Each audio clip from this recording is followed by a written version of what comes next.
Добра вечер, почитувани гледачи. Во следните 10 минути издвојуваме простор за најновите информации од домашната културна сцена. На сцената на Прилепскиот народен театар Војдан Чернодрински беше одиграна представата Саатот од Лидија Митоска-Ѓоргиевска во режија на Кристина Димитрова. Саатот е интимна трагикомедија со апсурдни и постмодерни драматуршки елементи. Представата е прва од програмата на ансамблот за оваа 2026 година. Представата Саатот во режија на Кристина Димитрова, а по текст на Лидија Митоска-Ѓоргиевска е најновиот проект на Прилепскиот театарски ансамбл, чија предпремиера и премиера беа прикажани изминатава недела. Станува збор за современа, но топла драма за животот на еден млад брачен пар, каде Саатот е жив лик како своевиден пандан на времето што незапирливо тече. И ова е првиот проект на Прилепскиот театар за 2026 година, кој е финансиски поддржан од Министерството за култура. Представата се подготвуваше во сцената 105, простор кој возможува поинтимен и пофокусиран сценски пристап. Ние како институција се прилагодуваме на условите во кои работиме и настојуваме тие да ги искористиме како потенцијален капацитет. Како театар и како ансамбл, мислам и дека и ние, а и цела држава, сите наши театри треба да ги поддржуваме нашите македонски автори и колку што можеме и колку што ни дава простор и програмата да земаме по еден македонски автор, се извинувам. Значи македонските автори треба да гледаме колку што можеме да ги ставаме на нашите репертуари, бидејќи тоа е нашето богатство, тоа е нашиот идентитет. Таа е нашата култура. Според авторката на текстот, но и според режисерката и актерите кои се вклучени во овој проект, Саатот е извонредна представа која ги заслужува и вниманието, но и довербата од театарската публика. Една благодарност до директорот што го одобри овој проект, бидејќи се обидуваме со години да го поставиме на сцена низ разни театри низ Македонија. И ова е еден апел, бидејќи сметам дека без македонска драма нема македонски театар. Дознав една работа. Очигледно постојат два типа автори.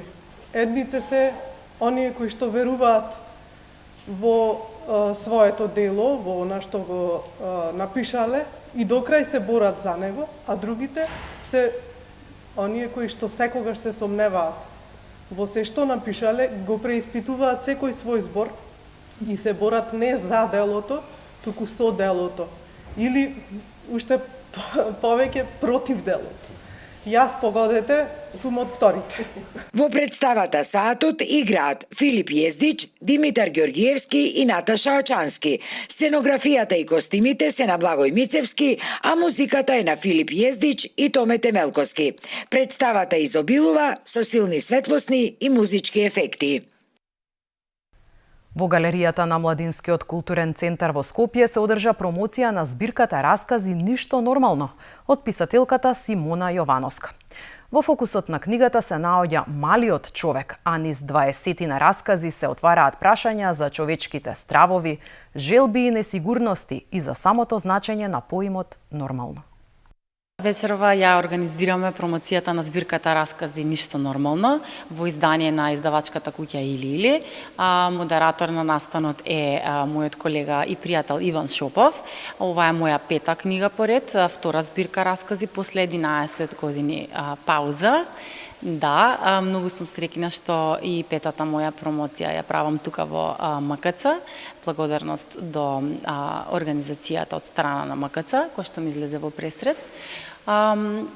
Збирката носи наслов Ништо нормално, за кој што се повеќе добивам коментари дека е многу соодветен наслов за времето во кое што живееме денес, за жал или за среќа, не знам. Имам ист наслов на еден расказ во збирката.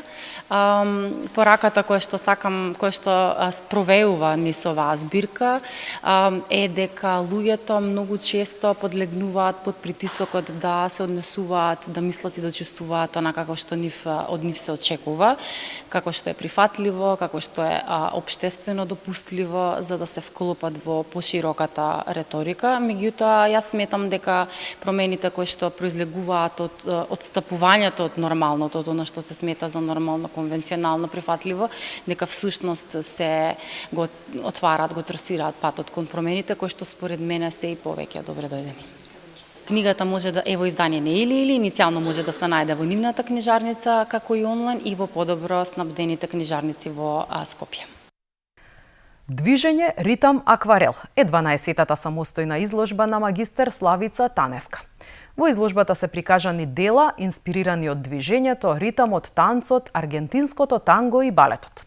Сликите се експресивни, со силен колорит, кој го тера гледачот да ги доживее фигурите како да се движат низ хартијата.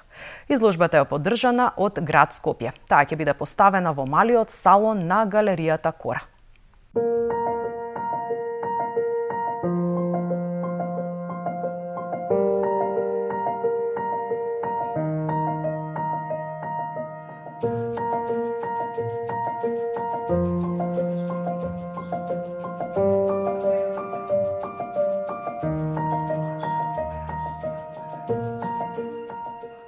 Ова е моја 12-та самостојна изложба, насловена Движење, ритам и акварел, и се представени слики кои што преминуваат од една во друга уметност, од музиката преминува во танцот, а од танцот преминува во уметнички дела, односно во слики, каде што се обидувам да го прикажам движењето преку акварелот, преку промена на формата и боите, текстурите, сето тоа е вклучено во самите слики и дела.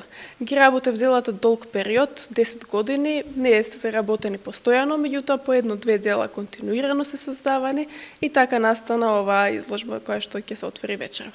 Пораката до публиката е да ја следат уметноста и да ги следат промените од една во друга уметност, како што ете и Васили Кандински, например, преку боите прикажува звуци, така ете и јас го прикажувам звукот преку боја и форма потез.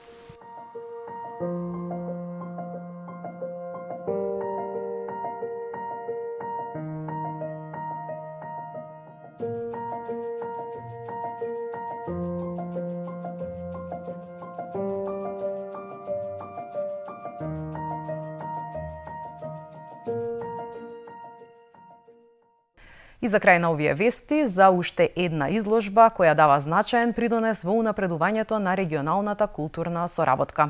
Во Македонскиот културно-информативен центар во Белград беше отворена изложбата колекција на метални пари ковани во Скопје и Кратово, 14-17 век, патувањето на парите, подготвена од магистер Даниела Николова. Изложбата ги представува економските, политичките и општествените текови на Балканот во периодот од 14 до 17 век. Преку монети ковани во Скопската и Кратовската монетарница, посетителите добиваат можност да се запознаат со богатото културно наследство од отоманскиот период. Поставката е дел од поширок проект кој вклучува и промоција на двојазичната монографија Патувањето на парите, која нуди научен и визуелен осврт на колекцијата. Настанот се реализира во соработка на Културно-информативниот центар Белград со турската државна непрофитна организација Институт Јунус Емре во Белград и Скопје и представува значаен придонес во унапредувањето на регионалната културна соработка и зајакнувањето на меѓукултурниот диалог. Изложбата претходно беше реализирана во Скопје, каде предизвика голем интерес кај јавноста и стручната публика. Изложбата во КИЦ Белград ќе биде отворена за посетители до 8 април. И тоа беше се што ви подготвивме за денешното издание на Вестите од културата. Ви благодарам на вниманието.